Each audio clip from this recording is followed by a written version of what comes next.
प्यारे बच्चों, आप सभी का एक बार पुनः कोष्टी बायोलॉजी बिंग्स चैनल में मैं राकेश कोष्टी हार्दिक स्वागत करता हूं। पिछले वीडियोस में हमने पढ़ा था double fertilization and triple fusions types of ovules के बारे में। आज हम पढ़ने जा रहे हैं सिग्निफिकेंस ऑफ डबल फर्टिलाइजेशन यानी दोहरा निषेचन का क्या महत्व है, changes in flowers after fertilization यानी पुष्प में निषेचन के पश्चात कौन कौन से परिवर्तन होते हैं, एम्ब्रियो डेवलपमेंट इन मोनोकोटिलीडनस प्लांट्स यानी एक बीजपत्री पौधों में भ्रूणीय परिवर्धन किस प्रकार से होता है, और mechanism of embryo development in dicotyledonous plant यानी द्विबीजपत्री पौधों में भ्रूणीय परिवर्धन की प्रक्रिया। तो सबसे पहले significance of double fertilisation.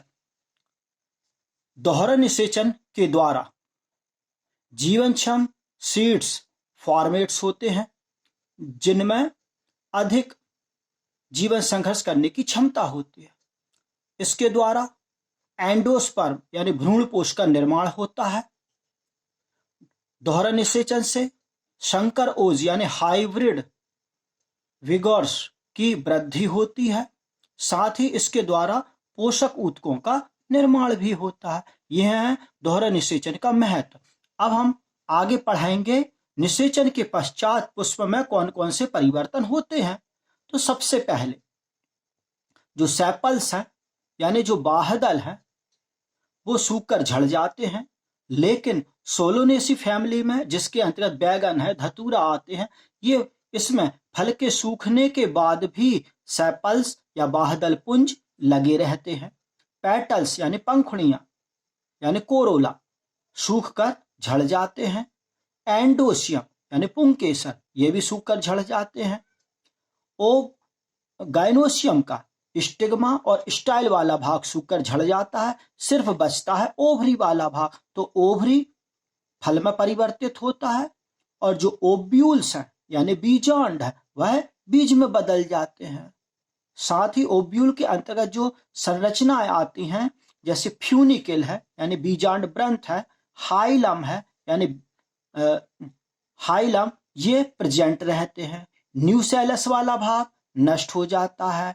Outer integument से टेस्टा यानी बाह्य कवच का निर्माण होता है और इनर इंटेगुमेंट्स यानी अंतः कवच माइक्रोपाइल्स ये बचते हैं। एम्ब्रियोसैक इसके अंतर जो सिनर्जिड सेल्स हैं वो नष्ट हो जाती हैं और भ्रूणपोष के पोषण में सहायता करती हैं। एग सेल्स से एम्ब्रियो का निर्माण होता है। एंटीपोडल सेल्स ये भी नष्ट हो जाती हैं, लेकिन सेकेंडरी न्यूक्लियस से एंडोस्पर्म यानी भ्रूणपोष का निर्माण होता है। अब आगे पढ़ेंगे हम एम्ब्रियो डेवलपमेंट इन मोनोकोटिलीडनस प्लांट्स। तो एक बीजपत्री पौधों में भ्रूणीय परिवर्धन किस प्रकार से होता है, जैसा कि आप इसमें डायग्राम में बतलाया गया है। सबसे पहले अब एम्ब्रियो डेवलपमेंट मोनोकोटिलीडनस प्लांट में जिसमें सैजिटेरिया या लुजुला में इसका अध्ययन किया गया। तो ये है एंडोसियम का एंथर सैक वाला भाग, इसके अंदर पॉलन ग्रेन्स बनते हैं। पॉलन ग्रेन्स फीमेल पार्ट यानी गाइनोसियम के स्टिग्मा पर पहुंचते हैं पॉलिनेशन क्रिया के पश्चात। पॉलिनेशन के पश्चात आफ्टर फर्टिलाइजेशन यानी निषेचन क्रिया होती है।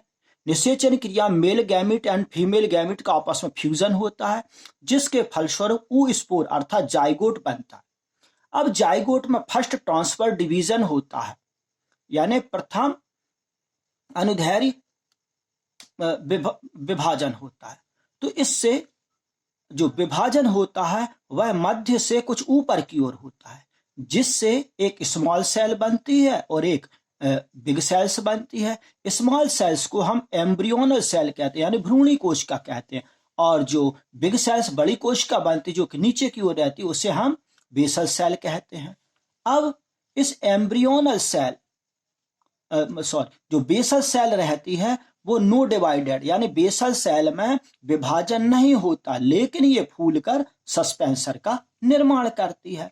अब बचती है एम्ब्रियोनल सेल। इसमें 2 बार ट्रांसफर डिवीजन होते हैं, जिससे इसमें 3 सेल्स बन गई।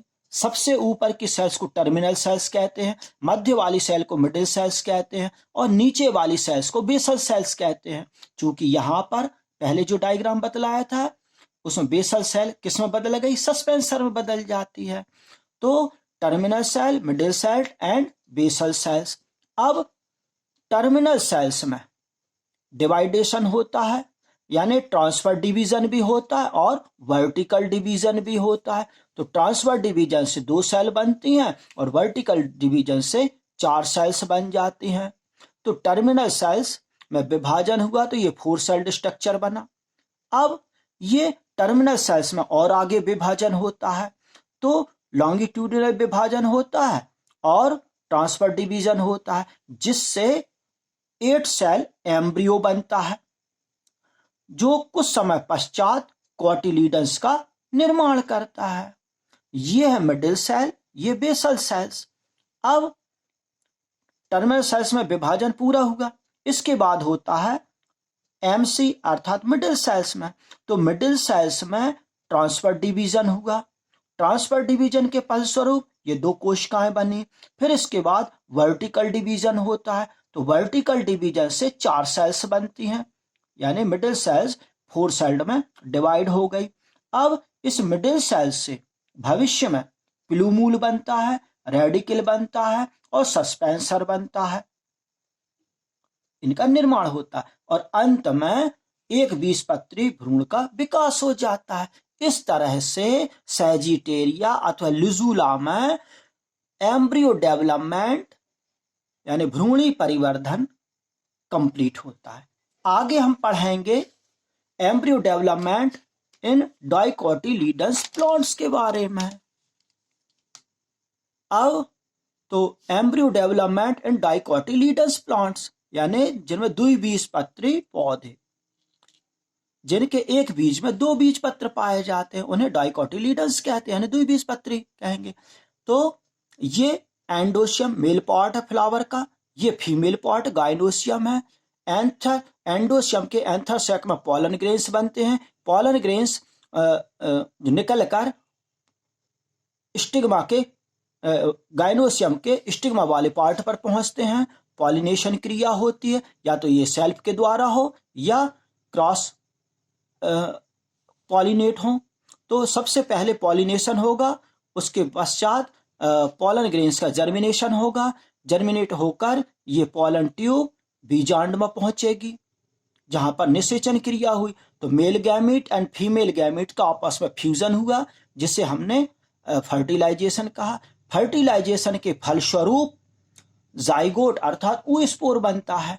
अब ऊ स्पोर इसमें क्या होता है, माइक्रोपाइल वाला भाग ऊपर की ओर होता है और चैलेजा वाला भाग नीचे की ओर होता है, ऐसे आर्थोट्रोपस ओव्यूल में।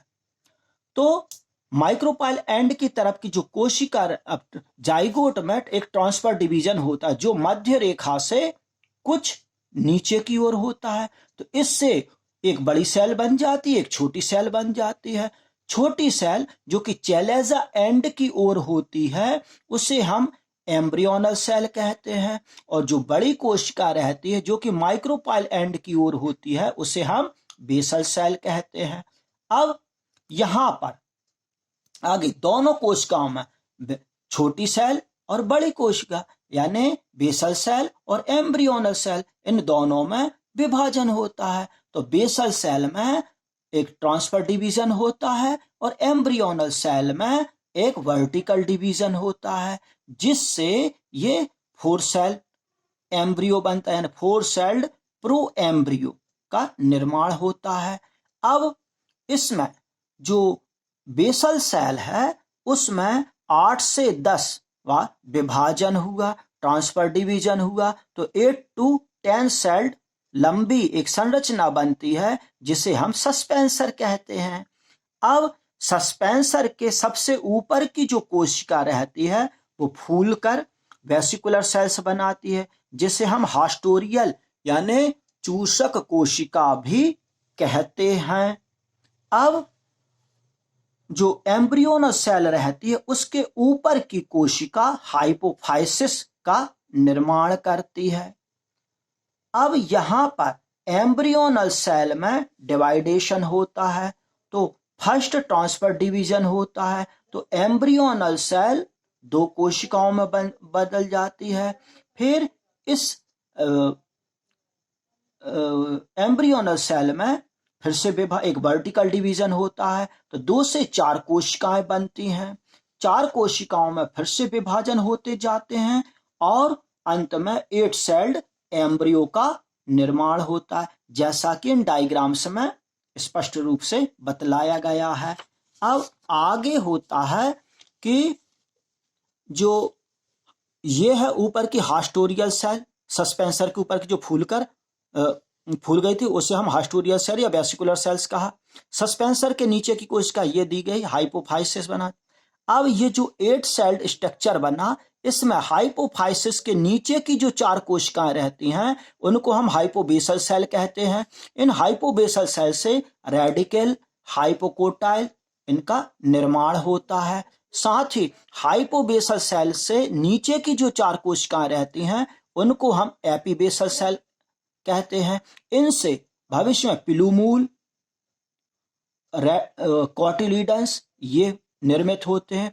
अब इनमें बार बार डिवाइडेशन होता जाता है और एम्ब्रियो से एक हार्ट शेप्ड संरचना यानी हृदय के आकार की एक संरचना बनती है, जैसा कि इन डायग्राम्स में बतलाया गया है। ये सस्पेंसर है, ये कोटिलीडन्स का निर्माण होता है, तो ये कोटिलीडन्स 2 बन जाते हैं।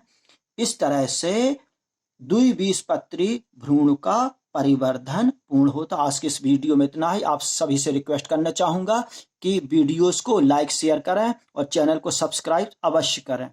Thank you.